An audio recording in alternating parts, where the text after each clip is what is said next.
Hello and welcome to the May Yancy Street Special, Justice for Madelyne Pryor, the Goblin Queen.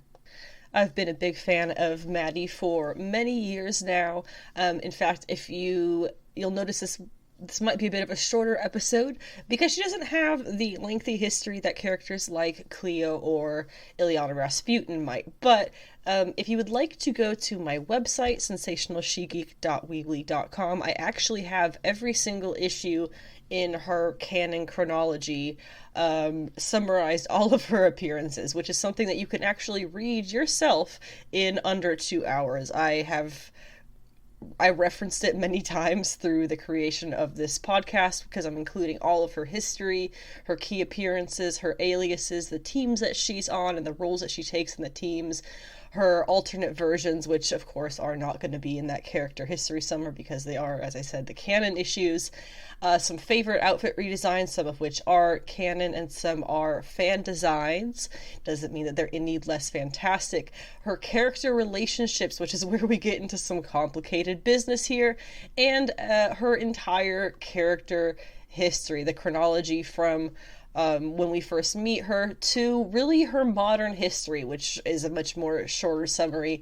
But we're covering all of the main bulk of the history. A lot of that's going to cover around the Inferno period. And before that, what is honestly some very key X-Men comics from a really incredible era of just every issue was historical for multiple reasons, and she comes out in that era. So it's really, really interesting of history to go through and to see what a fantastic era of X-Men comics, what an iconic era of X-Men comics she was one of their main characters through. And of course, we'll also be talking about what it is that went wrong. She's obviously a notorious villain who has done horrendous things at this point in her life. So what is it there? Believe it or not, there actually is an explanation to how she went from this character coming through the X-Men, being on the X-Men team during this truly legendary era, to being one of their most notorious villains. And there is an explanation behind that. She was not supposed to be a villain when she was first created. So we'll get into all of that with commentary from the creators themselves. And we also have, I have a couple of articles that I have referenced down in the, with links in the description if you're interested in reading them in their entirety, for some people who are somewhat pros in the industry who have made various comments on the life cycle of Madelyne Pryor as we have seen it. But all of this information is accessible on my website. Again, that is sensationalshegeek.weebly.com if you would prefer to read that. I also plan on putting up a number of images, continuing as I come across them and get them from my phone onto my computer and whatnot. So that I can have a kind of continuing as I did with Illyana. She has a blog post up there now where I have some of my favorite images of her from the comics. And I will be having the same for Maddie as well, which, fun fact, her name is spelled Madelyne. It's a unique, often spell-checked, auto-corrected version of the spelling of Madelyne, but for whatever reason, with that spelling, you would expect her shortening of the name Maddie to be spelled Maddy. It is not. Canonically, it is spelled Maddie. Go figure. No, I believe there is like one or two times where one of the letters spells it differently, but that's kind of like how, you get old classic Strange issues where they spelled Stephen Steven, so, in various misspellings of various characters' names and spells and things, but that's just editing. Now, with this being the full history of Madelyne Pryor, I do have to start by giving a couple of little heads up here. Let's call them content warnings. Madelyne Pryor is a complex, let's just go with that, character. She has a bit of a rough history, so we're going to be talking about a little bit of testy subjects here. These are going to include the ideas of biological engineering, brainwashing, emotional and physical torture, abandonment, murder and suicide, psychological damage and extreme trauma, removal of personhood, infanticide, cheating and betrayal, etc. So if any of that is going to really put you off, maybe skip this one. But we are going to have a lot of lighter stuff throughout this. This is not all dark and dreary.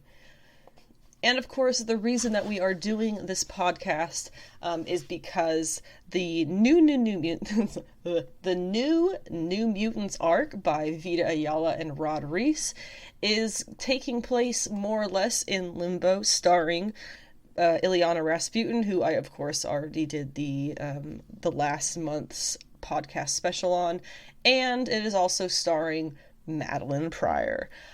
There are some rumblings in the future of Madelyne Pryor going off and doing some other things that I'm not really a fan of how that's looking, but we'll get to that towards the end when we talk about how her future is looking.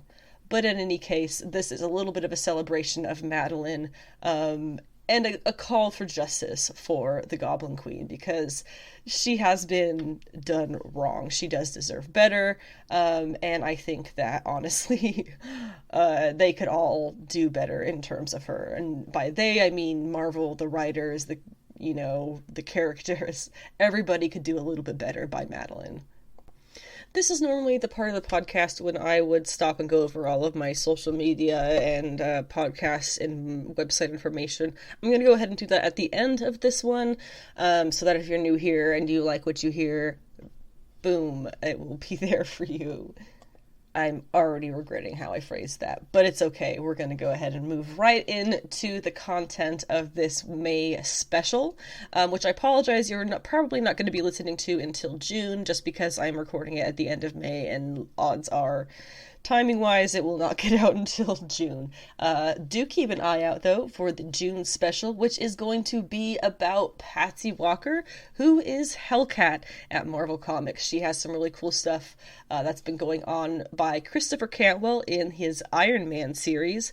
That kind of run, including her, is somewhat coming to an end with the proposal of marriage from Tony Stark to Patsy, which I can guarantee she will deny. More about that when I record the June special in the coming weeks. Hopefully week. Starting somewhere that's honestly a bit awkward to go through the keys, but I feel like it's a little bit important, some of her chronology, so you start to understand what the periods of X-Men history that she kind of goes through are. So her first appearance, apparently there is an appearance of her as a child in Avengers Annual number 10. That is an issue that I own. That is one of my absolute favorite key issues, honestly, for a bunch of reasons. But supposedly she appears in that as a child. I've read it a bunch of times. I have failed to have found it. But her first appearance as an adult is more the important one. Anyway, that is Uncanny X-Men number 168. It's got a cover of Kitty Pryde, and it's the notorious one where it's like the first couple of pages she goes, "Professor Xavier is a jerk," which, I don't know, maybe it's not notorious. To me, it's notorious.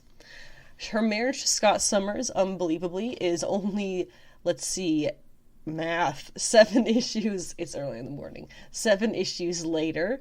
An Uncanny X-Men 175, her marriage to Scott Summers. She then gives birth to their son Nathan. Further along than that was. It took them longer to give birth to the baby than it did to get married, or to get engaged and then married from having met. That was Uncanny X-Men 201. That's actually the first appearance of Nathan Summers. We also have her debut of the Goblin Queen in all its entirety. It's the first mention of, actually it's not the first mention of the Goblin Queen title. It is the debut of her becoming the character of the Goblin Queen and her outfit. That is Uncanny X-Men number 234, which will go over that issue in her character history, as well as 239, which is the first mention of the Goblin Queen title. We get her origin in Uncanny X-Men 241. That is the tweaked origin of when they had to go back and make her a villain. That's what 241 is for. And then her untimely death, or rather suicide, comes in X Factor number 38. She returns to modern comics, honestly, a number of times. That's not very important. One of which was X-Men Volume 4, number 12 in 2014. But her kickoff to the Dawn of X return in the start of the Hickman stuff for X-Men was in Hellions Volume 2, number 2. And that was an arc that, again, ended in her death, but was the kickoff to her what has now been eventual return. And her New Mutants arc, which is going to be focusing on her and magic, started in New Mutants number 25 from the 2019 series and will be going, I believe, through at least issue 28. Another way to get a good quick look at the periods that she is mostly runs through in the classic X-Men stuff is to see the various names that she gets called through the years. And kind of a couple of fun nicknames and whatnot. She is called Maddie, obviously, a number of times. There is, at one point, they tried out the nickname Lynn. That was very early on in Uncanny X-Men 170. That was only her third appearance when she was out doing stuff, and Scott tried that one on her, and that was the only time they ever used it. It did not stick. She is called Skipper in the X-Men Alpha Flight the X-Men Alpha Flight series in issue number 1. Skipper referring to her being the pilot of the plane that goes down, and we'll talk about that again in her character history. Also in the X-Men Alpha Flight series, she is known as Anodyne, which is spelled Anodyne. That is her sort of hero name when she is this hero character. Again, we'll go over what all those events are in her character history. She is also only ever referred to as Madelyne Pryor Summers, to my knowledge, in that series, even though that is post her marriage to Scott. She is referred to as a couple of things once she has become the Goblin Queen. Obviously Goblin Queen, but she hasn't, as far as I know, been called that since Inferno, the first time having been in Uncanny X-Men number 239. She's also referred to as Mistress in X Factor 37, Goblin Majesty in the same issue, and then Red, very simple one, in Uncanny X-Men 242, and in a really boring arc, honestly, that leads to her becoming the Goblin Queen, or revealing herself, rather, as the Goblin Queen. She is called Mutate, number 9818, and we'll go over those issues when we get there. Finally, the only additional thing that she has been called is Red Queen, and that was in a tragic modern story of her return, which is, we'll cover it briefly because it was, again, tragic, but not because the story was just tragically written. There are a number of teams besides just the X-Men, although we'll include that here, that Madelyne is a part of through her history in the comics. The first and foremost, not particularly a team, more of a role that she fills, is that of airline pilot. This is not technically her actual past because, of course, she is a clone and was raised in a tube, but she does continue to be a pilot. She does have those skills and use them through her comic book history, and she does work for North Star Airways when we first meet her in the comics. Also, she is not just a pilot, but she is a star mechanic, engineer, and electrician as well. One quote that I found from an article, which I will have linked below, says she can fly it, take it apart, put it back together, and basically keep it in the air, even if it's just a rubber band and a couple of sticks. This is something that, to me personally, is important because I grew up around a lot of women in robotics and things, women in STEM, science, technology, engineering, math, which I find, pilotry, is pilotry a word? Flight and engineering and mechanics and everything like that, electricians, everything like that, that falls into those categories. And women in those who are passionate of those subjects, I feel like should be very much celebrated because we have some great ingenuity coming from women in those subjects, but it tends to be kind of poo-pooed, you know.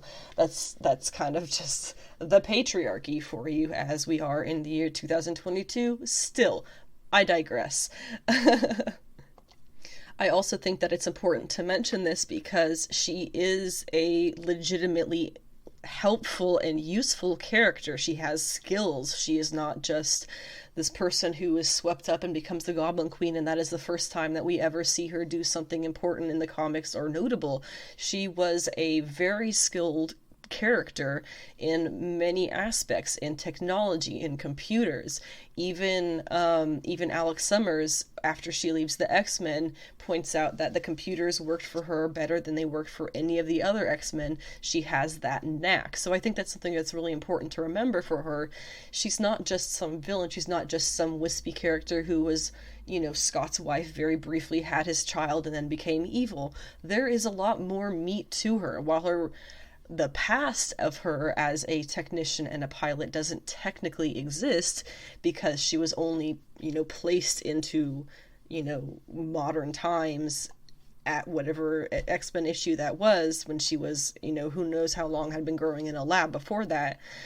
But that doesn't really, in my mind, that doesn't really take away the actual skills that she does prove multiple times repeatedly through the comics to then still have. And that makes it a little bit more of a tragedy than the way that she's been written through the years, to kind of have forgotten she does have those skills. She is a very talented character in her own right, regardless of whatever mutant ability she may have, regardless of what Sim did to her to make her the Goblin Queen, regardless of any of that. She is a very talented character, and she is useful and important in her own rights. When Madelyne and Scott first get married, she becomes a member of the Berserkers. This is what we see during the 2-issue X-Men Alpha Flight crossover. Honestly, super weird story. Basically, it is a group. She is taking a she's basically just a pilot for this random group of expedition people who are very anti-mutant, interestingly enough. And she's taking them, and she has Scott there, who they refer to as her boyfriend, I believe, even though they're married at that point. And they crash. It's a whole thing. Ends up Madelyne is given powers, as well as the other expedition members, by a, quote, fire fountain. It's bizarre. They end up all growing in size, and Madelyne ends up with the powers of anodyne, the power and the ability to heal the injured. Of course, later on in the second issue, it's revealed that the fountain was created by Loki, but it is Madelyne herself who stands up to the god of mischief and denies him. That is before Loki is then removed for punishment by higher forces. But through everything, she not only comes out to, okay, what is this, an altogether awkward sequence of her healing Puck. Very awkward for a number of reasons in retrospect. And she heals a number of the other Alpha Flight members in X-Men. She heals Wolverine of his feral inclinations, you know. But then when Loki is taken away, after she denies him all of her powers and all of the other people's powers and the that were given by Loki, and everything that they had done with their powers goes away. So Puck goes back to being Puck, and, you know, well, it all goes back to the way that it was before. But we also find out in these 2 issues that Madelyne is pregnant with Nathan Summers, who I believe they give actually a very weird name at that point. But I don't think it was Nathan originally, was what they were planning on the name to be. So that was her history in X-Men Alpha Flight as a member of the Berserkers, quite temporarily. She is also, of course, a very important member during the Outback era of the X-Men on the X-Men team. She started out as a commercial pilot with a mean right hook, then during her time on the run from the Sinister's Marauders, which we will go over in her history, she ends up joining the X-Men out of somewhat necessity and becomes their tech support, managing to pull weight on the team without any apparent powers at all. Later on, they do try to do a little bit of retconning and saying that her powers have a little bit to do with it, but again, that was all has to do with them trying to cover their tracks, so to say, in having created her to not be a villain and then having suddenly made her a villain for reasons we will get to at the end of this episode.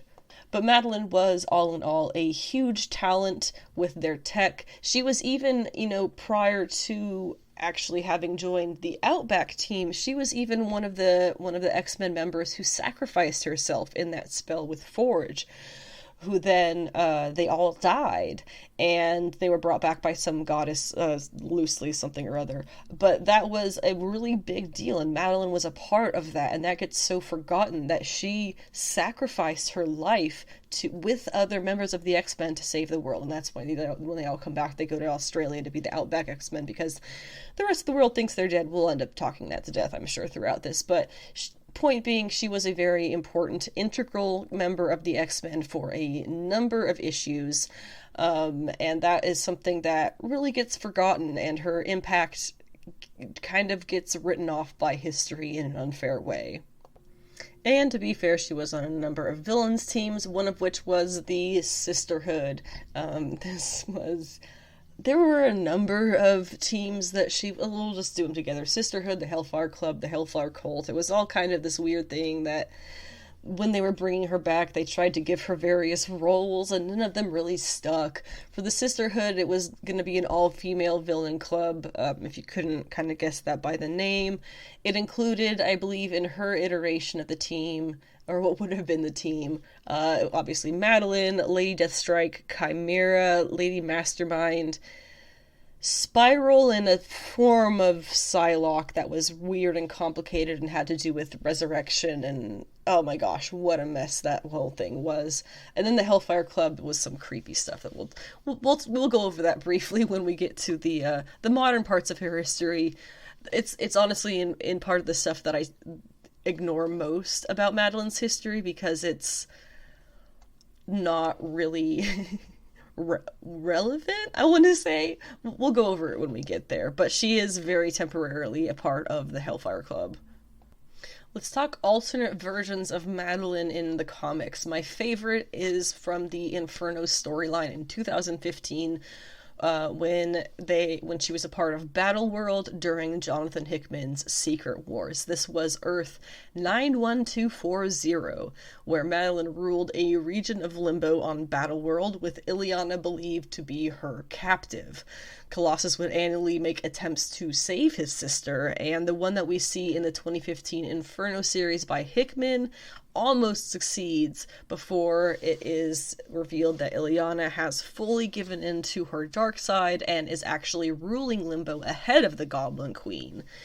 He makes a deal with Madelyne, Colossus that is, makes a deal with Madelyne, hoping that his sister will return or be freed from Darkchild if he runs her through with her own sword.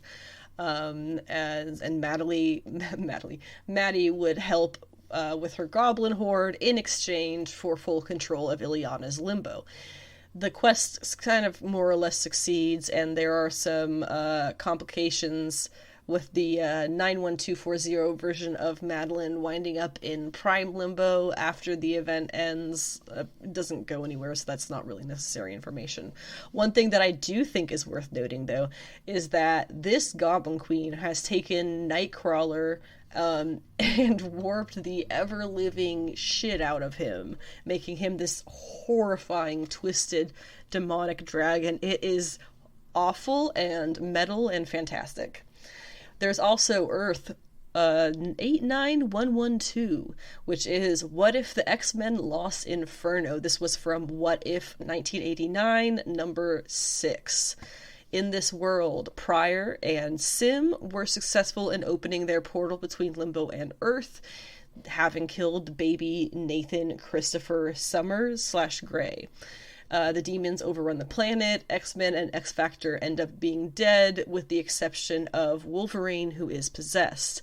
The only resistance left is by Doctor Strange, who attempts to summon the Phoenix Force through Rachel Summers, and then let's see, Madelyne is successful in quelling the resistance and wresting control of the Phoenix Force from Rachel, but is ultimately betrayed and killed by Sim using Wolverine's adamantium skeleton, which honestly sounds super metal.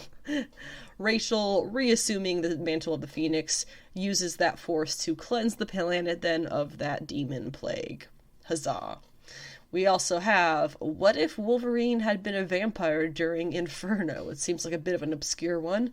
This is Earth 9250 from What If Volume 2, number 37. This is the 1992 series, or possibly from 1992.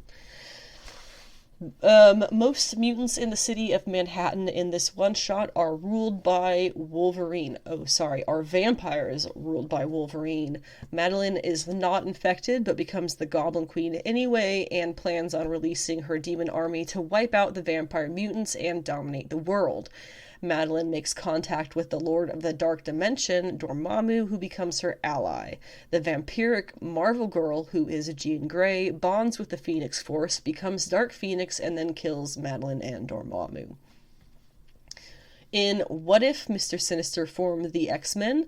This is Earth 956 on What If Volume 2, number 74 from April 1995. In this story, Madelyne is a member of an X-Men team formed by Mr. Sinister alongside Cyclops, who is Scott Summers, Havoc, who is Alex Summers, and, of all people, Sabretooth. However, this version of Madelyne had never been awakened by the Phoenix Force, so she was simply a mindless shell inhabited by the psychic entity Malice.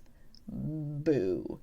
Scott noticed his physical attraction to Madelyne, but could not respond to her advances. When he encountered Professor Xavier's X-Men and their leader, Jean Grey, however, much deeper emotions were stirred. Sinister called for their deaths, and under his orders, Cyclops and Havoc infiltrated the X-Men as double agents. In the Marvel Mangaverse, which is Earth 2301, in the title known as Legacy of Fire, Madelyne Pryor was reinvented as Madelyne Pryor, a powerful sorceress and possessor of the Phoenix Sword, who was training her sister Jenna, Jena, to be her successor. Finally, we have the Madelyne Pryor clones, who are not actually alternate realities, but there are alternate versions of Madelyne, so we're going to go with it. This is from Earth 616, our standard comic reality, where Mr. Sinister created a group of Madelyne Pryor clones to contain the Phoenix Force energies that were siphoned from the Phoenix Five. However, unlike the original Madelyne, none of those six had the ability to show indications of individual personalities or even free will, and just followed Sinister completely, so they were not at all their own people. Real quick, we'll go over the various outfit redesigns that Madelyne has had, canon and not. Canon, it's really not much to say about. Unfortunately, there's only two notable ones, and one of them is it's one of, I think it might be my least favorite comic outfit design in history of comics. It's unfortunately official, and it is an absolute complete travesty in every conceivable way. It is by Greg Land. That would be a keyword to put in there. And it does basically look like a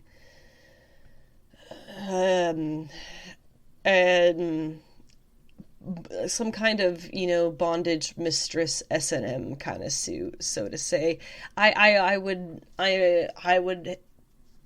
presume that he did a terrible job of designing it, because literally everybody I've ever shown it to has been horrified by what it looks like, including people who I know are in that community. So it's not me. It really is a horrendous piece of, let's not even call it artwork.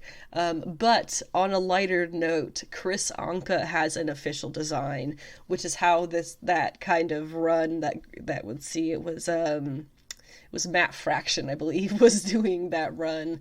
Chris Anka ended up doing the suit that she walks out of the run with, because that is the one where she gets returned to life and actually walks away, and the next time that we see her is, of course, Hellions, where she then dies, and etc. But this was designed by Chris Anka. It is kind of ending that whole period of the fraction stuff, and it gives her more of a suit look. I think it has tannish pants, and a kind of boob window top, black top, which in a sense homages her dress, I guess. So it's fine. It was very plain, but not much to speak of, honestly. Now I have two absolute favorite non-official or just unofficial outfit redesigns. Now one is by Megan Hetrick. It should be pretty easy to find. It is basically, I would say it is a little bit NSFW, sorry, but it is basically a pentagram bodysuit. And being a patron of Megan Hetrick, I've been able to talk to her about it a little bit, and she said it took her an awful long amount to design the bodysuit in a way that it was like a pentagram, but it actually, sits over, her nips and bits and stuff, and would work as a physical bodysuit. So, obviously gorgeous, but also have to take great appreciation of the design that went into it as well. Real great, true artistry. The final specific one that I want to talk about again is another unofficial one. This is by user Pastel Rake, as their online things tend to say. They also go by JPM or John Marsh.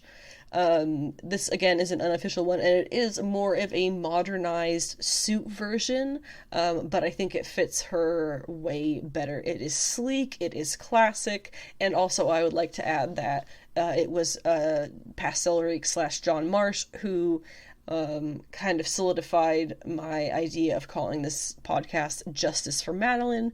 They used that hashtag, and I would like to credit them with that because it was spur of the moment genius. I don't know. It was a stroke of genius. So you can check out their design for Madelyne, and you can also check out, I will have linked in the description, a link from a comic website about a bunch of fans redesigning various looks for Madelyne Pryor. They come in various levels of talent and various looks. So if you'd like to check those out, that will also be linked below. Moving on to the relationships in the comics between Madelyne Pryor and other characters. What we're going to hit on here is Kitty, also known as Kate Pryde, Jean Grey, Scott Summers, Alex Summers, of course, other X-Men in general, Nathan Summers, her son, Sinister, and then we'll touch briefly on Sim and Nestir, because they are two demons, so I don't really know if those count as relationships, but they are key in her history, so they need to get touched on briefly. Starting up at the top with Kitty Pryde, aka Kate Pryde. These two don't, I have to admit, they don't necessarily have a close relationship in any sense. The one thing that I really have to note about their relationship is that Kate was there at two moments in Madelyne's history that were very integral, and they have a bit of symbology in the storytelling to kind of mark these moments in Madelyne's history as being important. The first happens just before Scummers, I should just start calling him that, Scott Summers, just before he proposes marriage to Madelyne. They are at Wolverine's would-be wedding, because it ends up not going through. Kitty Pryde ends up asking Madelyne to hold her purse, doesn't tell her the purse contains Lockheed, the dragon. So Madelyne takes the purse, looks in the purse, and goes, Scott, who are your friends? And that is when she finds out that his friends are the X-Men. That is kind of the start to Madelyne's time with the X-Men and with Scott as being in the know, so to say. 2 years later, once again, Kitty Pryde again asks and hands Madelyne Lockheed to take care of, to babysit, I guess, so to say, which in this particular issue happens just before what becomes the beginning of the end for both the marriage of Madelyne and Scott and of the history of Madelyne as a somewhat straightforward character. Speaking of being a somewhat straightforward character, or rather not, Jean Grey, her relationship with her clone compatriot, mother clone? I don't really know. What would you call... She's a clone of Jean. What is Jean to her? Cloness? I don't know, what would you call that? I don't know if it's a term for that. But in all technicality, Jean does reabsorb, so to say, Madelyne's consciousness back into her at the end of Inferno when the team goes running through Jean's mind to fight Sinister. It is made out at that time that Jean now fully understands everything Maddie felt and experienced, all of her motives and whatnot. It was supposed to be all now Jean. But in my opinion, this is actually more or less where their connection ends. The Five, being a Jonathan Hickman creation, the Five of the Resurrection team, the Five have now worked with Cerebro enough to confirm that all clones are their own biological beings, origins be damned or not.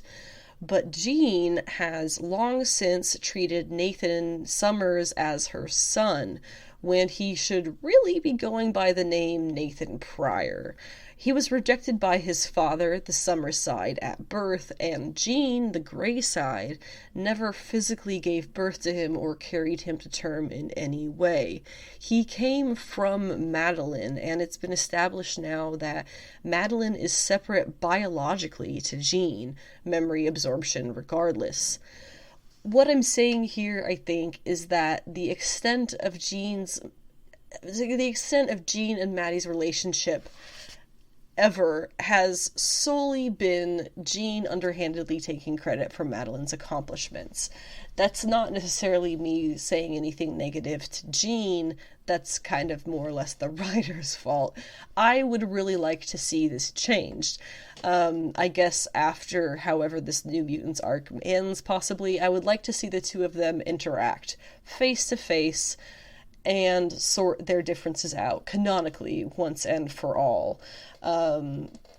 Sit and go over what the memories they share, what actually happened, what their connection is, who one is compared to the other. And to me, this really all does also beg the question, what would Jean be like without that part of Maddie in her, without the memory of those experiences? Would Jean be a different person? Scott Summers, her one-time husband, obviously has to be mentioned. Actually, it's one-time husband for both Jean and Madelyne, so go figure. There is plenty of evidence that Scott was motivated by all of the wrong reasons in his courtship with Madelyne.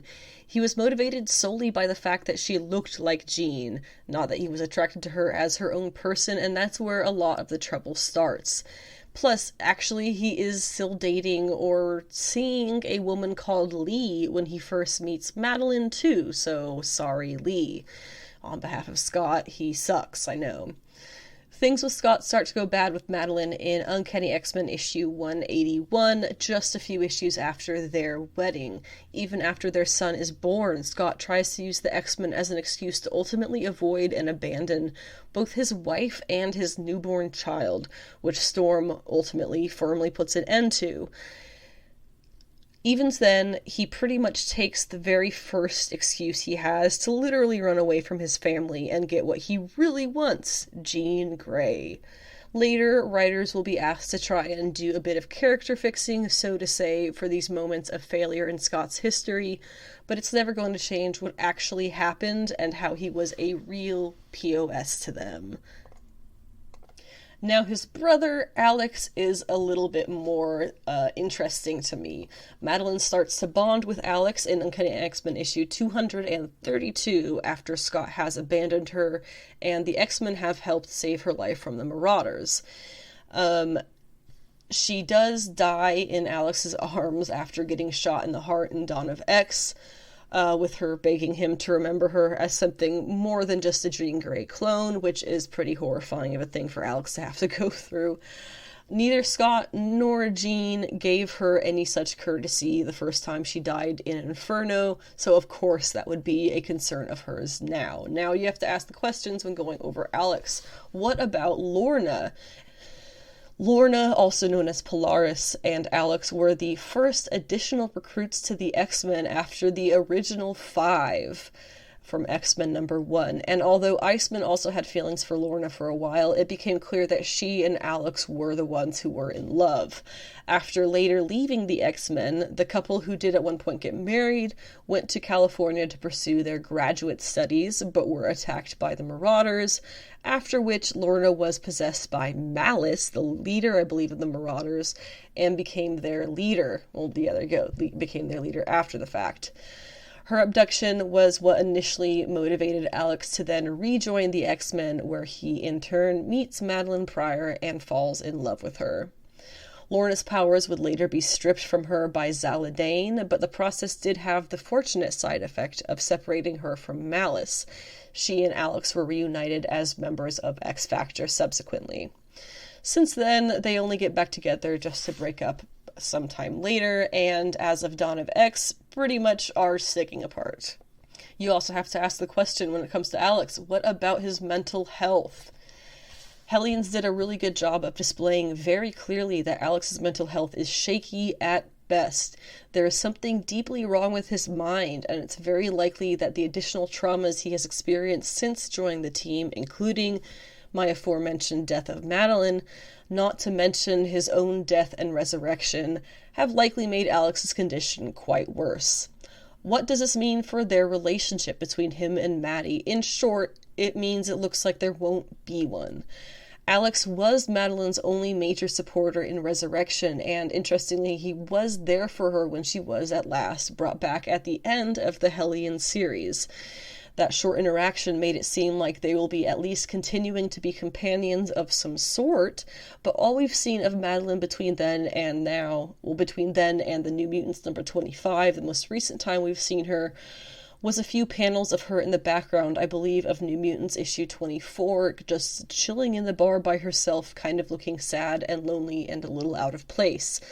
So we're led to assume they pretty much parted ways as soon as they reunited, and now Havoc is doing whatever, and Maddie is in limbo with Illyana and the others. So much for anything there, I guess, really. But anyway, if it did get them back together, it's unsure if it would be good for either of them, to be honest, with the wrong writer especially. You need somebody who will let them settle their traumas and move forward, at least, instead of being held down by what feels like ancient history to the readers. Hellions made it look like Alex was going to get an arc of healing, but he never did, so that technically leaves it open for Maddie to come and help with that, healing them together, ideally. I still really like the idea of Maddie and Alex being a couple, because they are both wounded birds, so to say, and have a fair amount in common. Also, he clearly loved her more for her in any way that Scott never could. As for the other X-Men in general, since meeting her, even with her uncanny resemblance to Jean, the other mutants seem to have always been better at interacting with Maddie than even Scott himself was. I think we can blame this on Sinister, who more or less programmed her to be interested in him. Otherwise, she'd likely have found a much more suitable mate for herself, especially once meeting that team. When the X-Men team all, quote, die in a spell to save the world, more or less, and are brought back by a priestess for their good deed, again, more or less, Maddie is among the sacrificed and among those returned. After this, the USA believes the X-Men to remain dead, but they actually move to Australia and have their notorious Outback period there. In Australia, Maddie consistently works alongside Storm, Havoc, Dazzler, Rogue, Colossus, Psylocke, and Gateway. Of course, later we have Longshot joining them as well. And all of these characters, they're perfectly friendly to Madelyne, helping her and keeping her occupied as a full-blown member of the team. Nathan Summers gets a mention here. He is Cable, her son by physical birth. Not a whole lot of their relationship, really. I mean, she kind of went crazy and tried to kill him when he was a baby, which, again, was the writers specifically trying to assassinate her character, which I absolutely hate saying that, but it's what happened. And I do really think that it's a massive shame that young Cable, the Nate of Dawn of X Cable series, he never got to meet Madelyne because she is his mother, not Jean. As I've already gone over, Jean may have absorbed her memories, but she has never physically given birth to this day. Maddie has. It's a true shame that this opportunity for that connection was never made. Finally, we have to talk about Sinister, her creator, cloning her from Jean Grey and waiting for opportunity to replace her. That opportunity comes with Jean's death when a piece of the Phoenix Force returns to Earth looking for her and settles in Madelyne's body instead. At that point, his plan is put in motion. With Jean's return at X Factor number 1, Sinister realizes it's time to cover his tracks and sends the Marauders after Maddie, attacking her and her newborn at their home. They steal the baby but fail to kill Maddie, who wakes up at the hospital with all record of her existence erased by Sinister's Marauders. She and Sinister finally meet in person in Uncanny X-Men 240, where he tells her of her creation and tries to claim credit for all of her newfound and still growing powers and glory. She proves him wrong about both of those last parts, overpowering even him and starting Inferno properly.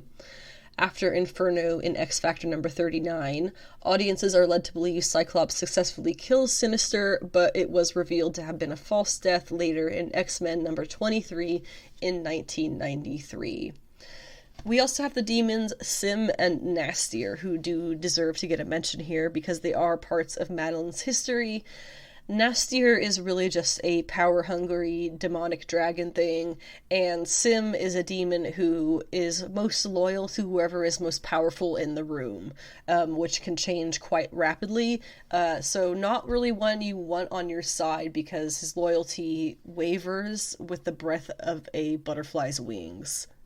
And that does cause issues for many characters, including Madelyne, throughout history. Now let's get into the meat of the story, the entire character chronology for Madelyne Pryor, aka just her comic history. Madelyne was brought into the comics and featured in a legendary era of the X-Men, so reading up on her history will give you a lot of insight into that whole period, as I have already mentioned. We first meet Maddie in Uncanny X-Men 168, when Scott takes a trip to Alaska to meet with his family, meeting a pilot for his grandfather's airline, Madelyne Pryor. Her uncanny resemblance to the late Jean Grey, plus later retcon genetic manipulation by Sinister to want to be with her apparently, made him immediately attracted and a bit obsessed with her, so they start dating almost on the spot. We learn her brief backstory, that she was the only survivor in a plane crash that killed 400 civilians, and often has troubles due to the PTSD from that event. Scott reveals his mutant abilities to her in her second appearance after their first real date, and she accepts him and his complications pretty much instantly. She does not find out about the X-Men part until later. In Uncanny X-Men 171, this is a very key issue for multiple reasons. You have not only Madelyne revealing that the day of her insane plane crash was also the same day Jean Grey, quote, died. We also have Carol Danvers, recently becoming binary, saying goodbye to her earthen family, and Illyana Rasputin finally fully remembering the events of the 7 years she spent in limbo. Now, granted, her memory at the time was written as spotty in some places and nearly full in others prior to this, so it's a little bit of a situation of interpretation in this case. We also have her revealing her soul sword for the first time on Earth in this issue as well. Uncanny X-Men 173 features the would-be wedding of Logan and Mariko Yashida, of which Madelyne is Scott's +1. It's now that she learns the truth about Scott's friends. They are the impressive, if controversial, X-Men. Also in this issue, as I've noted before, Madelyne is given Kitty Pryde's purse, containing Lockheed, to hold at the wedding while Kitty does stuff for the ceremony. Notably, later on in Uncanny X-Men Annual number 9, Madelyne takes care of Lockheed for Kitty again, subtly marking when the simplicity of her role with the team comes to an end. In Uncanny X-Men 164 and 165, it goes over Scott's inability to still accept Madelyne as her own person, including a proposal to her and ending with their wedding. Yes, it does all feel a bit rushed, lending to the shakiness of their union, no doubt. The couple is sent off on their honeymoon in Uncanny X-Men 176, giving the readers The picture of a perfect couple, desperately in love, superbly skilled, and a great team working together. If only that could have lasted. Things start going bad for Madelyne and Scott's relationship in Uncanny X-Men 181, when they are still on their honeymoon and Scott is already spending most of his time out with the X-Men, or otherwise focused on mutant news. Maddie gets pregnant not long after, announced in X-Men Alpha Flight number 1, a somewhat convoluted storyline that temporarily gives Madelyne healing powers and the hero name Anodyne. The 2-issue arc ends with ultimately the same status quo as it began, just with baby Nathan officially on his way. For a time, she believes this will save their marriage. However, in Uncanny X-Men Annual number 9, that final issue of the, quote, normal part of Maddie's life reveals her worries have never been sated. And by now, Maddie fears she'll never be happy again. What a quick turn of events. And then by X-Men 200, Scott remains away from her for over a week after returning from an X-Men mission on Asgard, even while she's living in the X-Mansion. My question obviously is, where was he? What was he doing? Very questionable. In X-Men 201, Uncanny X-Men 201, the X-Men and Scott finally show up at the mansion again, from Paris now, to find that Madelyne has given birth on the floor of their kitchen, alone. She already drove herself and the baby to the hospital to get checked up, and has already returned and cleaned up by the time they all arrive. She expresses to Storm her disappointment with Scott as both husband and father, which is why when Scott tries to stay while Maddie takes the baby to Alaska, using excuses about the X-Men needing him as their leader, Aurora marches up and challenges him to a fight. Winner leads the X-Men, and god damn it if she didn't beat his ass too. She was so mad she beat him without her mutant powers, which at the time had been taken by Rogue. Way to go, Aurora, bless the matriarchy. And so, shamed out of team leadership, Scott goes to Alaska with Maddie and his son, as he should. But the trip doesn't help a damn thing with his role as husband or father. Scott appears in one issue of Secret Wars just after, and his and Madelyne's next appearance is X Factor number 1. What should be bliss with their new child is a constant struggle for Madelyne, left to do it alone while Scott is glued to the TV watching news about his teammates. Then he gets a call from Beast, and Scott leaves without a second thought or explanation to his wife. Maddie even tells him, if you walk out that door, don't come back. And he goes anyway, leaving her and his newborn son behind. The reader learns that the call was regarding Jean, who has returned and is now alive. That is who Scott left for without hesitation. In an Uncanny X-Men 201, where Scott and Maddie go to Alaska together, this was published in, I was also the issue that Nate was born, was published October 8th, 1985. X Factor number 1, when he leaves her and their baby to go to Jean, that comes out a month later.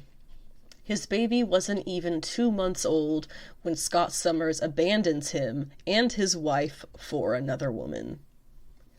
When Madelyne next appears in Uncanny X-Men 206, it is as an unidentified Jane Doe, arriving at a San Francisco hospital in critical condition. We learn that the supervillain mutant team, the Marauders, tried to hunt Madelyne and her newborn baby down. They stole away Nathan, her baby, and left Madelyne for dead, but bungled the job of killing her, and she ended up surviving. When the Marauders return to the hospital to finish the job, Madelyne herself is a main player in her rescue, merely assisted by the X-Men when it comes down to it. They all get away, learning only that the Marauders were sent by Mr. Sinister. Without Scott, who is on the X-Factor team and no other X-Men are in on that knowledge, Madelyne ends up staying with the X-Men. As of X-Men 224, she doesn't just live with the team, she helps them on missions, becoming a consistent human voice of empathy and for the otherwise mutant team.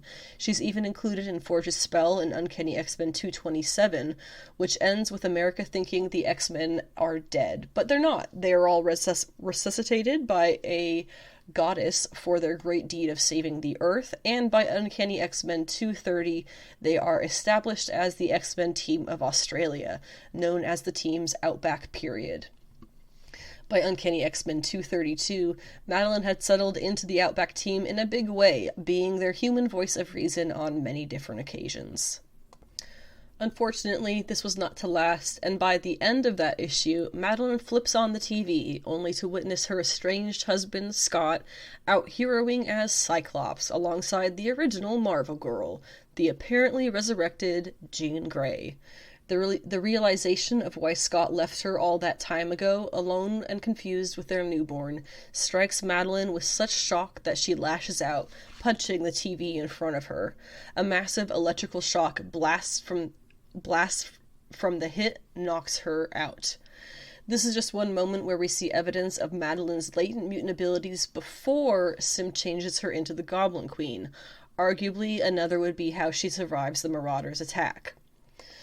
Uncanny X-Men 233 contains a notoriously disturbing dream sequence where Madelyne faces her worst fears about Jean and her own identity, and what they might mean for one another. Very loosely, the dream involves her walking naked through a dream plane, coming across Scott and Jean. Dream Jean takes Madelyne's features, her hair, her face, all her femininity, until all that remains is a shell. It says, "She would scream, but she has no mouth, a nothing being in a nowhere place, abandoned and alone." The dream leaves her feeling exposed and vulnerable, so it makes sense why she does what she does in the following issue, setting in her doom. Uncanny X-Men 234 starts by summing up where Maddie is physically and mentally. This dream is summarized in issue 234 as, quote, "a horror show nightmare wherein her husband, Scott Summers, strips her of everything of value, then her very identity, giving them to his first love, his true love, Jean Grey. He said he was sorry, as though that would make everything all right, as he left her, a nothing being in a nowhere place, abandoned and alone." The next, quote, dream, shows the demon lord Sim coming to Madelyne and making her an offer. You'll remember Sim from Ileana Rasputin's various adventures in Limbo. He says, "Wouldn't you rather shape your own destiny than play the perpetual victim?" He holds up a handful of nails, literally the nails of the fingers on his hands, each of which showing a different take on Madelyne's personality, but put to the extreme. Reminding her that this is just a dream, Sim tells her that he can help her try out one of the personas, just for a little while. Justifying this as only being a dream, and thinking of her betrayal from Scott, Madelyne picks out the most vengeful personality of the bunch. Sim smirks before literally stabbing the fingernail into her body, imbuing her with that vile persona and binding her to him. He laughs and tells her this actually isn't a dream, which is where Madelyne first becomes dressed in her sultry black Goblin Queen outfit. And, of course, this is where I get my idea that Maddie's villainhood can be completely reversed if someone removes that vengeful aspect of her and returns her to normal. This next arc is pretty dull, but it does set up Inferno and learning about who Madelyne is, basically. Moving beyond the events of the dream and becoming the Goblin Queen, Uncanny X-Men 235 sees Madelyne filling in for other pilots again and helping fly some medical rescue planes. When her co-pilot is attacked on arrival to be taken to Genosha, by the way, first mention of Genosha in this issue, by the press gang, Madelyne helps her fight them and almost gets a mayday call out before her plane is destroyed. Jenny, the co-pilot, turns out to be a mutant and is sent through the phone lines back to Genosha. The same is done with Maddie, ultimately kidnapping both women. Later, Alex Summers makes note that the computers work better for Madelyne than for him, so the search for her while she's missing is going to take some work. He tells Dazzler that the computers were Madelyne's way of pulling her weight with the team. The Outback team continues to search for her, finding the plane she was kidnapped on. In Uncanny X-Men 236, they find Madelyne and Jenny, but are unable to rescue them. Meanwhile, the demon Nastier also looks for Madelyne. Later, on Genosha, the engineers have trouble even getting Maddie to show up on scanners, which are registering her as not existing. The engineers attempt to start their experiments on Madelyne, who warns them not to try to get into her head, but they don't listen, and by the time security finally makes it into the room, Madelyne is floating mid-air and everyone else is dead. In Uncanny X-Men 238, the engineers scan the dead telepath's mind, the one who was trying to get into her head, and sees that she sees herself as a child. The gene-engineer in charge tries to make sense of it, and the telepath's memories of this occurrence start to panic themselves, attacking Madelyne's inner self violently.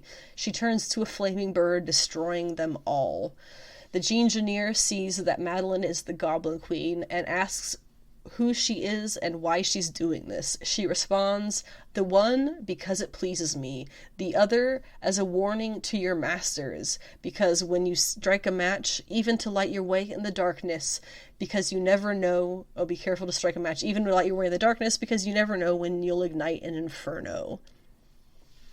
They try to talk to her and get for answers, but she says all she can remember was being strapped to a table with people torturing her mind. She expresses distaste for how they treat their mutants, and basically ends up getting rescued, and Alex destroys the complex when it's all over, panics when he thinks Maddie doesn't make it out, and she says that he's not getting rid of her that easy. Now, how Madelyne actually came to be is told through Uncanny X-Men 240 and 241, which are the issues when she finally gets to meet Mr. Sinister in person. Basically, how it all went down was when Jean sacrificed herself, her body was put whatever, and a part of her spirit via the Phoenix went to Earth looking for her and found the clone that Sinister had made of her, Madelyne. While Sinister was unable to solve that last step of turning the clone of the shell into Jean, the Phoenix Force pretty much finished it all off for him. Now, Sinister gave Madelyne memories of her own, including a family and a personal history. He made her an airlight pilot, put her in a job working under Scott's grandfather, and when Scott Summers goes to Alaska to meet with family, that's when he meets Madelyne as well. You gotta remember, Sinister has been pretty enamored with the genes of Jean Grey and Scott Summers for a long time, so when he gets the opportunity to somewhat replace Jean and warp the relationship into creating an offspring of those genes anyway, it's like Sinister's wet dream. He is all about that kind of experimentation. But let's get back to where Madelyne is now in the comics. Now she is an unforgiving goddess. Madelyne uses her powers to warp the X-Men team in Uncanny X-Men 242, causing them to fight against the X-Factor members, who you remember are the original X-Men team members. We get some really cool costumes from this period where the Outback outfits are a little bit roughed up to match the Goblin Queen just a bit. When Inferno starts to kick off, Madelyne takes her chance with Alex Summers, who she has been growing ever closer to since joining the X-Men. They've developed close feelings for one another, but she waits to make her move until now as the more confident Goblin Queen. This makes it so that when she comes out as evil, he cannot betray her, regardless of her plans to kill even him in the end as well. Just another way to hurt Scott. And let's be real, Scott does deserve it. He married a woman for the resemblance of her to his forgotten lost love, impregnated her and abandoned her, and then left her on her own to deliver the baby by herself. Even after meeting his son, he has zero desire to be around him, and full-on immediately abandons his wife and newborn child to rejoin his lost love when she makes a reappearance. So he's not exactly a hero in this story. Alex, of course, does not deserve this either, but that's where we get the on-purpose character assassination, to use a term that I hate, that Louise Simonson and Chris Claremont were forced to write for Maddie to convince audiences that she was now a baddie, basically. Maddie ends up finding the X-Men and X-Factor teams on the Empire State Building. She wishes to sacrifice baby Nathan to hurt Scott, and is being used by Nastier to open a portal to Limbo when she kills him and releases all that power. Well, when she will kill him to release all that power.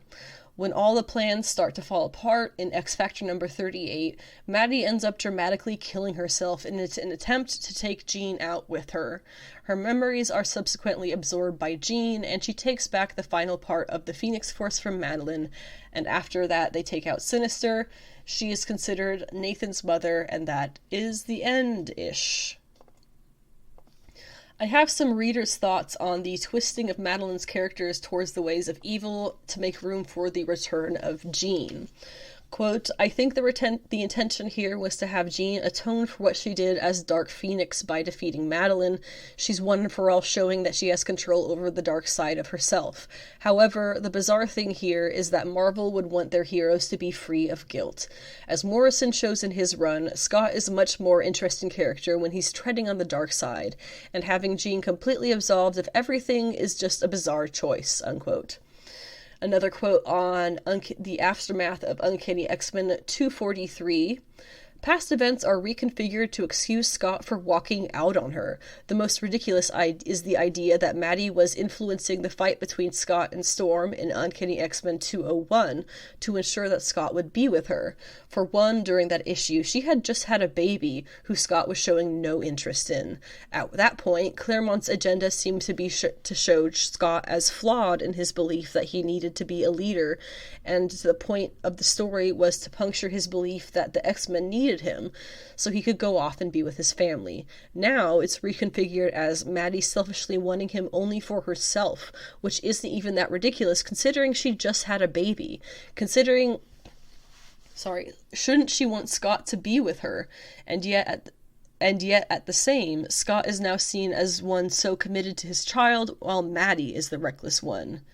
The issue does seem to indulge in a lot of retconning to excuse Scott's actions. So, not only was he abused as a child, but Maddie was sent in to harvest his DNA, he was programmed to be attracted to her, and what he did is even more excusable. Unquote. For Maddie's modern returns, her modern history, there have been 3 times where she has returned, the final one being when she is now here for the New Mutants arc. The first time was where an alternate reality Nathan Gray basically accidentally resurrects her, or a version of her. It's not very clear, and she is used as a weird story prop for a while in his story before eventually being killed again. The only relevant stuff that happens here is she briefly joins the Hellfire Club alongside Shaw and Selene and some others. In my opinion, this is not truly Madelyne because there's a lot of weird discrepancies that ultimately make me think this was just some version of her that X-Men accidentally created from stories that he knew of other versions. I don't really consider it to be canon, to be honest, because honestly, I mean, it's Nathan Gray from another reality comes here and apparently creates her from his mind. I don't really consider that to be her, but it's still there, so there it is. Maddie's later brought back through further convoluted means by Amora in Uncanny X-Men 499, getting the sisterhood together. Her outfit is mainly this kind of boring pants and corset look, somewhat lazily copying some Emma Frost designs, just in black and red. Later in this tragic arc, she dons a truly nightmarish S&M look, seducing and sexing Scott Summers while in disguise as his then-lover Emma Frost, which, yes, it is super rapey, and that's why everyone pretty much unanimously hates that arc. It ends, surprisingly enough, with her status being alive, as long as she leaves them alone, so that is how it's been for quite some time. Finally, her return in Dawn of X came through Hellions, where her rage at being brought back but literally forgotten finally boils over. The Hellions team gets caught up in her mess, and thanks to ever-scheming Sinister and Quanin, ends up ending the situation by killing the Goblin Queen, breaking teammate Alex's heart even further. She has now been brought back, of course, again by the Five, who have put their foot down and demanded that mutant clones are people too. That portrayal of Madelyne that we saw initially at Dawn of X was spawned, I believe, through her rage, regret, jealousy, and hatred, pretty much all the worst parts of her. Now, I've mentioned Madelyne was created with a different intention than with how it's kind of turned out to be, so let's talk about what her true origin is. I have some links below talking about how she became a clone when she wasn't originally supposed to be a clone, and some other things that you can find where I'm getting these lines from. So this is from actually that one talking about, you can see it's a Screen Rant article linked at the bottom of the description.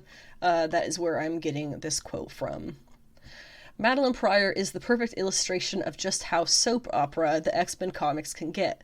She's technically the wife of Cyclops, who discovered she was a clone and felt abandoned when he returned to work with the resurrected Jean Grey. She turned bad, slept with Cyclops' brother, attempted to sacrifice her son in order to seat the entire world with hellfire. It's kind of a crazy story that could only happen in comics, but just how did it come about? In the 1970s, legendary X-Men scribe Chris Claremont wanted to have Scott Summers and Jean Grey graduate from Xavier's school and head off into the sunset to live their much-deserved happily ever after. Then editorial flat forced a different conclusion to the Dark Phoenix saga, and Claremont's plans were ruined. Jean Grey was dead, and editor-in-chief Jim Shooter insisted she could not be brought back unless writers found a way to absolve her of the crime she had committed as Dark Phoenix, which included the act of genocide. In truth, Shooter never expected anyone to come up with an idea that would pull that off. As far as he was concerned, Jean Grey was dead, and that was never going to change. Claremont intended Madelyne's similarity to Jean to be nothing more than a coincidence, and Scott and Madelyne got married, with Cyclops retiring from the X-Men. It was a pretty weird plot. They even had sent a postcard to Charles Xavier, compounding the strangeness of it all and leaving many readers curious about who took the photo on the front of the postcard. Kurt Busiek came up with the idea of retconning Jean Grey and the Phoenix as separate entities, revealing Phoenix was a cosmic force who had taken the place of Jean while her body lay in a healing cocoon. She was discovered by the Fantastic Four and resuscitated. Marvel had written themselves into a corner, because the dynamic between Cyclops and Jean Grey was as strong as ever, and yet Cyclops was married to another woman. So Claremont began a major retcon, gradually revealing Madelyne Pryor had actually been a clone of Jean Grey, created by the ruthless and manipulative Mr. Sinister.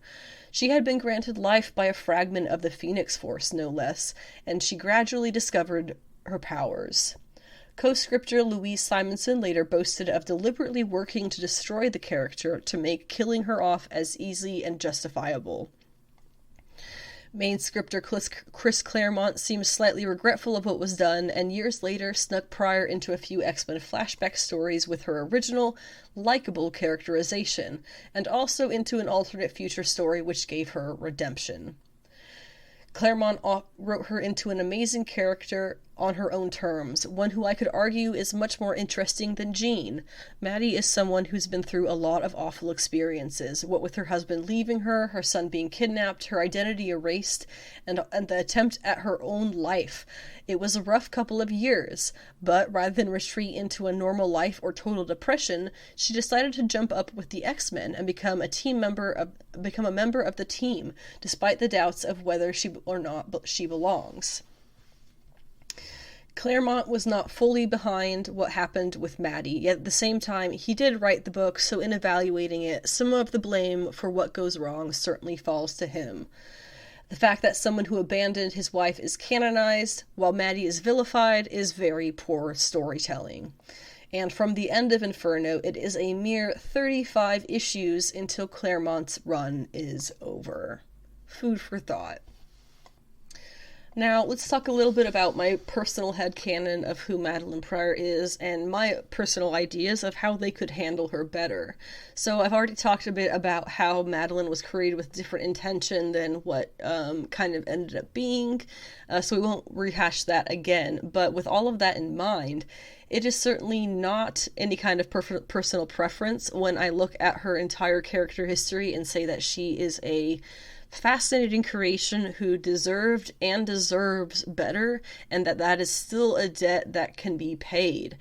All of that being said, Madelyne Pryor is indeed her own person. She is driven by a separate past, even with her fake history. Now, as for my ideas on how they could handle her, the most obvious one, which I've already mentioned, being remove the nail of evil that they put inside her. It was literally put in her. It can be taken out. With the amount of magical mutants that there are, I cannot believe that nobody has thought of this yet. But I guess nobody was there besides Madelyne and Sim when that all went down, so nobody really is aware of how she became the Goblin Queen. But all we need to do is communicate that, have her and Jean do their little chatty chat, and then Jean sees what happened and is like, you know what, I know somebody who can get rid of that for you, and you can go back to being yourself. Because this is not Maddie when she is the Goblin Queen. It is Maddie taken to an extreme in a certain direction, which is still her, but it's her to an extreme in a certain direction. It's her being tortured by her own anger and guilt and rage. She doesn't have to be like that. Other ways that they could have gone, now this one's off the table now that young Nathan is gone. She could have sacrificed herself for her son. I don't get why they just ignore the fact that Jean is not Nathan's mother. Maddie is. Even with the series for a while, with Nathan as Cable, I don't recall them mentioning her at all, and he just calls Jean Mom. So it feels like such injustice, and I wish that was something that they had done while he was still around. Finally, if they don't want to do the remove the evil part of her, just give her a place to exist of her own. With somebody to worship, and for her to worship in return unwaveringly, with or without the evil side.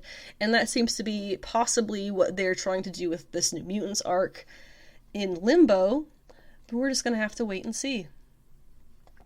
Finally, let's talk about where we're going to be seeing Maddie coming up, specifically that New Mutants arc. We already have issue 25 having kicked it off, which ended with Madelyne and Magik trying to leave Limbo to Krakoa and seemingly failing. They are actively being hunted by the creatures of Limbo, but it does seem that I was kind of correct, or completely correct, in my assumption that Madelyne is trying to get less responsibilities on her plate by handing off the control of Limbo to Madelyne. Did I say that right? Magik is giving it to Madelyne. Okay. Issue number 26 is coming out June 22nd with variants covers by Maria Wolf and Carmen Carnero. What it says about this issue is, while the queen is away, demons will play. A new queen has taken the throne of Limbo, Madelyne Pryor, aka the Goblin Queen. Meanwhile, separated from Limbo, Magik faces an enemy she thought she had banished long ago. That does confuse me, because as I said, the issue 25 ended with Magik and Madelyne in the same place, so who knows how that's going to happen. Issue number 27 comes out July 13th. It says, falling into the looking glass. With her soul sword shattered, Magik spirals into unfamiliar territory as she confronts her legacy in Limbo, dragging Mirage and Wolfsbane down with her. And while Magik faces demons of her past, present, and future, Madelyne Pryor inches closer to the throne. I feel like those solicitations are flipped, don't you? We have on this one a Pride variant by Betsy Cola, which will feature Karma, a Hellfire Gala variant by Russell Dodderman featuring Magik, and a Marcus Toe variant, which has yet to be announced. Finally, which I believe will be the last issue of this arc, August 10th comes issue 28. It's 8. It says, an end of an era in more ways than one. The time has come for Magik to conquer her demons. Will Illyana be able to contend with manifestations of her trauma and save her friends in the process? And if Madelyne does gain the throne, can the Goblin Queen contain the fiery madness of Limbo? Or will her old inclinations towards chaos resurface, bringing Krakoa and the rest of the world to their knees? We have artists both Rod Reese and Jan Dersima on this one apparently, and no variant covers announced yet, just a main cover by Lionel Francis Yu. I will also note that it does seem that they're trying to make it seem like Madelyne is going to be the villain of this arc, when in reality it is going to be pretty much Madelyne trying to prove herself in one area, while Magik is trying to prove herself in another. How it will end, I don't feel honestly super confident about, because we already know that coming in, I believe, August, she will be appearing in this Spider-Man series as a villain alongside Spider-Man clone villain What's he going as now? Chasm. Ben Reilly is now, he's now lost his memories again, and he's a villain again, and he's Chasm now. So, and she's going to be teaming up with him because, quote, we have a lot in common. Literally, one thing. You have one thing in common, and it's that you're both clones. That is the only thing you guys have in common. I don't like that. It doesn't look too great. Well, actually, you know, if you read the free comic book day preview to what that's going to have, it does look like she rules Limbo now. So there's that. Who knows what's going to happen with Magic, but it does look like Madelyne Pryor will end up ruling Limbo. So good for her. I don't know why she has to be a villain after that. It's in Spider-Man 2. Come on, guys. But that's it. That's what I got today for the podcast for the Yancy Street Special. What month is it for? May. God, I can't keep track of what day it is at like any point in time. I did mention I would go over my social media stuff at the end, so here is that.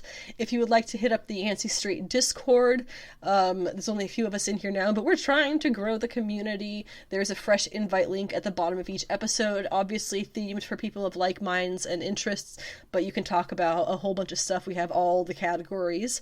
You can find me most easily on social media on Instagram. My username is Anna with the Comics. You can find my podcast updates most easily on Twitter under Savage She Geek. And my website is sensationalshegeek.weebly.com. You'll find a number of links to it in the description. I have been working on fixing up the site a lot so that it is more relevant in addition to the podcast, which includes beginner's guides to both comics and manga, covering any information that you might need to take your first steps into the world of reading comics, including recommendations of various genres, graphic novels, and manga. I also have reading orders of various reading ladies. That does obviously include Madelyne Pryor. I've gone over that quite a bit. You can read it in a short amount of time. As well as Clea, who is not too complicated to read either, and Magic. There's a number of others, but those are the three most relevant at the moment. Anything that you would like to see pre-2021, pre-February 2021, it would be found written on the blog, which is before I started the podcast. Now I cover pretty much anything that I might have covered on the blog on the podcast. But you can still find on the blog my pod notes, which are the podcast notes I take throughout the week to go over to basically go over for the podcast. It's there for reading the podcast instead of listening, as well as for anyone who is hearing impaired who would still like to keep up with what's going on. You can also find links to anywhere that you can listen to this podcast, which does include most, if not all, hosting apps, and YouTube, where I post the videos in a single playlist in order, if that is easier for you to listen from. I also post action figure review videos. It has been a lot more imports recently, as I've been pretty much given up on Hasbro Marvel Legends, but I have a big backlog of Legends videos, including the HasLab Sentinel. 2 new uploads, one new upload that's up there now. The second one I have yet to finish posting. We have the SH Figure Arts Kefla from, she's a legendary Super Saiyan fused, Khalifa and Kale from the final arcs of Dragon Ball Super, and then the Chibi Sailor Moon I will hopefully be getting up by this weekend. I do have a podcast Patreon. You can find it under Sensational She Geek. It is set up for donations to support the podcast. And I do have some after shows that I've been putting up as more rewards kind of things that are exclusive to just the Patreon. I also have links for Ko-fi, which is like a buy your creator a coffee. Cash App, Venmo, PayPal, all of that stuff is linked on my Linktree for donations towards the podcast, because I still do work a day job, and I do all of this for fun. If you would like to support the podcast, that would be the best way to do that, and that all appears linked with other fun things at the bottom of each episode's description. And that wraps up this May special. Again, the June special is going to be on Patsy Walker. I'm super excited for it. It's going to be out in the next week or two. So keep an eye out for that. Have an excellent end of spring, and justice for Madelyne Pryor. That's it. Hashtag justice for Madelyne Pryor. I'd like to see that happen in the comics. Thank you very much. Goodbye.